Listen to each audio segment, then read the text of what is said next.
नमस्कार. Kitchen queens मध्ये तुमच्या सगळ्यांचं खूप खूप स्वागत. मनीषा, खूप पदार्थ असे असतात ना की ज्याची प्रिपरेशन म्हणजे त्याचं खूप तयारी करावी लागते, तळणं करावं लागतं. मग असे पदार्थ करायचा ना जाम कंटाळा येतो. अगं पण असं कसं चालेल? म्हणजे मग असे पदार्थ खायचेच नाहीत का? आणि करायचेही नाही? असं नाही हा. मधला मार्ग काहीतरी शोधून काढावा लागेल की नाही, काहीतरी तोडगा काढावा लागेल. असाच एक छानसा पदार्थ अमृता आज आपल्याला दाखवणार आहे. पण अमृता, जर आपल्या स्टाईलनी सांगूयात का? हो नक्की. उन्हाळ्यात थंडावा देणारा झटपट दहीवडा लागेल एकदम भारी. चला तर मग करायला घेऊया घरच्या घरी. मनीषा, दहीवड्यासाठी मेन जे लागतं ते म्हणजे उडदाची डाळ. तुम्हाला साधारण 2 वाटी उडदाची डाळ घ्यायची आहे आणि ते दहीवडे हलके फुलके आणि थोडे क्रंची होण्यासाठी त्यात तुम्हाला 2 चमचे मुगाची डाळ घालायची आहे. या दोन्ही डाळी रात्रभर किंवा 4-5 तास तरी तुम्हाला भिजू घालायच्या आहेत.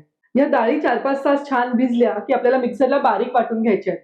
तुम्हाला पाण्याचा जितका कमी वापर करता येईल तितका कमी वापर करून ह्या डाळी एकदम मऊसर पेस्टमध्ये तुम्हाला वाटून घ्यायच्या आहेत. ह्या डाळी आपण छान मिक्सरला वाटून घेतलेल्या आहेत. आता चवीनुसार आपल्याला याच्यामध्ये मीठ घालायचं आहे. आपण साधारण 2 वाटी उडदाची डाळ आणि त्याला 2 मोठे चमचे मुगाची डाळ घातली होती. आणि आता आपल्याला काय करायचंय, हे व्यवस्थित मिक्स करून घ्यायचंय. तुम्हाला जितकं छान फेटता येईल तितकं छान ह्याला फेटायचंय.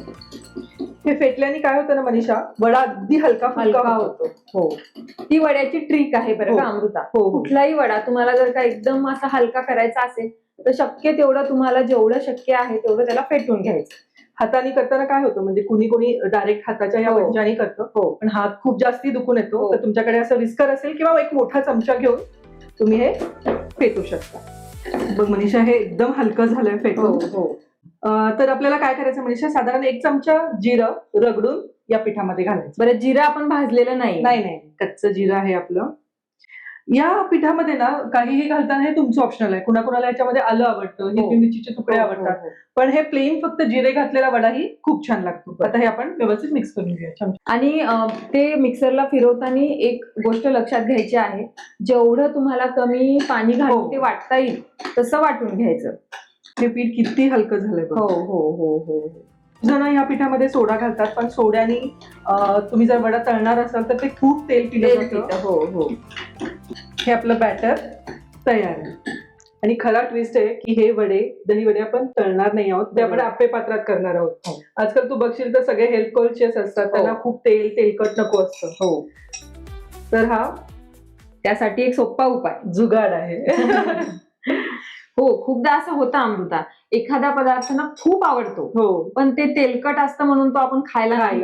पण त्याला हे एक छान पर्याय आहे. हो, हे पीठ आपण छान हे आप्पे पात्रात भरून घेऊयात. हे व्हायलाही पटकन होतं, तेलही कमी लागतं, पण चव खूप छान देतं. बरं, आणि दोन्ही साईडनी भाजल्याच्या नंतर आतपर्यंत ते भाजले जात असतील ना? आणि तू बघशील आपण हे इतकं छान फेटून घेतलंय, त्यामुळे ह्याला व्हायला वेळ लागत नाही, जास्त वेळ लागणार नाही. अगदी सॉफ्ट असे हे वडे तयार होतात. आता आपण काय करूया, थोडंसं तेल आहे ना भरून घालूया, म्हणजे हे छान निघून येतील. अमृता बघ, लगेच ते असे मस्त फुलायला लागले. हो. आता बारीक गॅसवरती एक 5 ते 7 मिनिटं ह्याला आपण होऊ देऊया. म्हणजे 5 मिनिटं झाली आहेत, आपण एकदा चेक करूया. वा, बघ कसे मस्त. हो, खरंच ना, मस्त फुलून आले. हो, आपण ह्याला पलटूयात आता. आणि एकदम हलक्याने पलटले जात आहेत. अजिबात चिपकला नाहीये.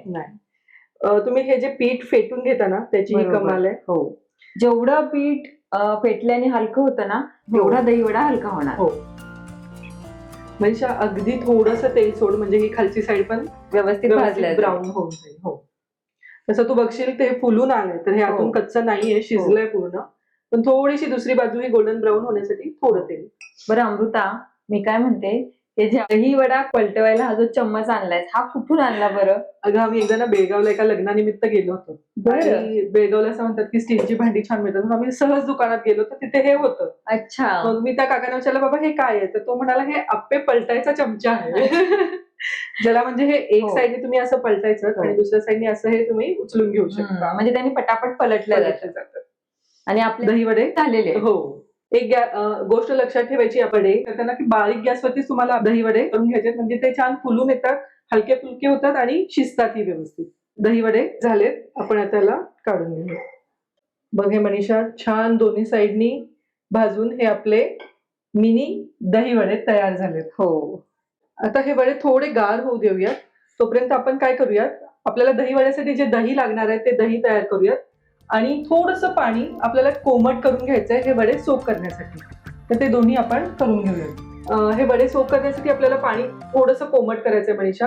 आणि हे पाणी गरम करताना ह्याच्यामध्ये आपल्याला घालायचं आहे थोडासा हिंग. आणि पाणी इतपत हवं ना की हो. वडा आपला बुडला गेला पाहिजे. तर आपण साधारण 1 चमचा हिंग या पाण्यात घातलाय आणि थोडंसं मीठ. अमृता, हिंग का बरं घालायचं? मनीषा, उडीद डाळ ना तशी थोडीशी उग्र असते. बरोबर. म्हणजे तू त्याला तळ किंवा भाज ते थोडासा उग्रपणा जाणवतो आणि हो, हो. दही वडा खाताना तुला असं थोडासा गोडसर लागला पाहिजे. बरोबर. त्यासाठी हिंगाचं पाणी की जेणेकरून तुमच्या उडीद डाळची जी उग्रपणा आहे तो कमी होतो आणि एक सॉफ्टनेस येतो त्याला. ठीक आहे, हे पाणी कोमट होत आहे तोपर्यंत आपण दही करून घेऊयात. आपण साधारणतः 2 मोठ्या वाट्या दही घेतलेला आहे. आता तुम्हाला तुमचं दही जितपत आंबट आहे त्या अंदाजानुसार याच्यामध्ये साखर घालायची आहे. ही पिठी साखर आहे. साधारण 1 वाटी साखर मी इथं घेतलेली आहे. त्याला व्यवस्थित मिक्स करून घेऊया. आणि दही लावताना ना एक प्रयत्न करा की साई सकट दही लावायचं. त्या छान दही दह्याची लागतं. चव ना अप्रतिम. हो हो ना अमृता? हो. आता काय करायचंय, हे व्यवस्थित आपल्याला मिक्स करून घ्यायचंय. बघ मनीषा, आपण घट्ट साईचं दही लावलं होतं. हो. त्यामुळे दही आहे तसं आहे. आपण साखर घातली आहे तरी. हो. खूप जणांना मनीषा हे दही पातळ करण्यासाठी त्याच्यात पाणी घालतात. हो. पण पाण्याने काय होतं, दह्याला एक असा पानसटपणा येतो आणि तुमचा हो. वडाही नंतर असा पाणी पाणी लागतो. तर हे दही पातळ करण्यासाठी कंपल्सरी तुम्हाला त्याच्यामध्ये दूधच घालायचं आहे. तुम्हाला तुमच्या अंदाजानुसार, म्हणजे तुम्हाला जितपत दही तुमचं पातळ हवंय तसं दूध ऍड करायचं. आणि ही चांगली आयडिया आहे अमृता हो. दुधाची. म्हणजे चवही बदलत नाही, हो, उलट मी म्हणते थोडं अजून चव वाढेल. वाढेल वाढेल. बघ मनीषा, अगदी छान स्मूथ असं टेक्स्चर आलंय आपल्या दह्याला. हो. आणि तू बघशील खूप जण ह्याच्यामध्ये फ्रेश क्रीम पण घालतात. त्यांनी हो. पण एक छान काय म्हणतो त्याला, स्मूथनेस येतो दह्याला. हो. दही झालेलं आहे आपलं. आपलं पाणी हे जे आहे तेही कोमट झालेलं आहे.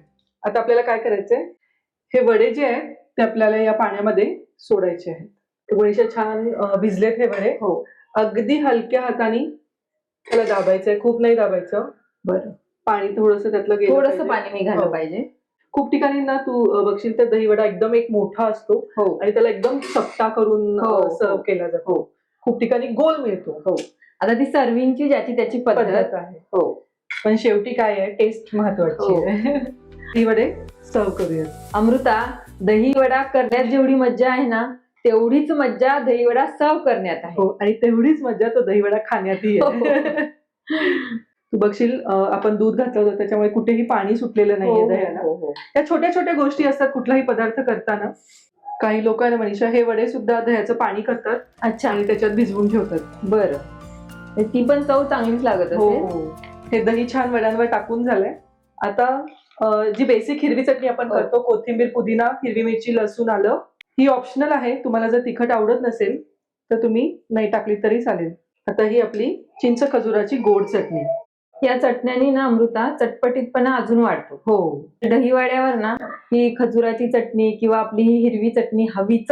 आणि हा ना एक दहीवड्याचा मसाला मी बनवते मनीषा, ज्याच्यामध्ये जिरे पावडर, लाल तिखट, काळं मीठ आणि थोडासा चाट मसाला. बरं. हा अजून आपल्या दहीवड्याची रंगत वाढवतो. हा वडा मी एक तुला तोडून दाखवते. किती हलका हो, फुलका हो, हो. सॉफ्ट वडा झालाय हा, आणि कुठेही आपण ह्याला तळला नाहीये असं हो. वाटत नाही. बघितलं ना, न तळता न काही जास्त घाट घालता तरीही चवीला एकदम परफेक्ट असा दही वडा अमृताने करून दाखवला की नाही आपल्याला. म्हणजे एखादा पदार्थ न करण्यापेक्षा त्याचं काहीतरी सोल्युशन काढलं आणि त्याच चवीचा जर पदार्थ तयार झाला ना तर खूप मस्त वाटतं. अहो, असे छान छान पदार्थ आम्ही तुम्हाला इथे दाखवत राहू. पण त्यासाठी तुम्हाला काय करावं लागेल, तुम्हाला आमच्या चॅनलला लाईक, शेअर आणि सबस्क्राईब करावं लागेल. आणि त्यासाठी पाहत राहा किचन क्वीन्स.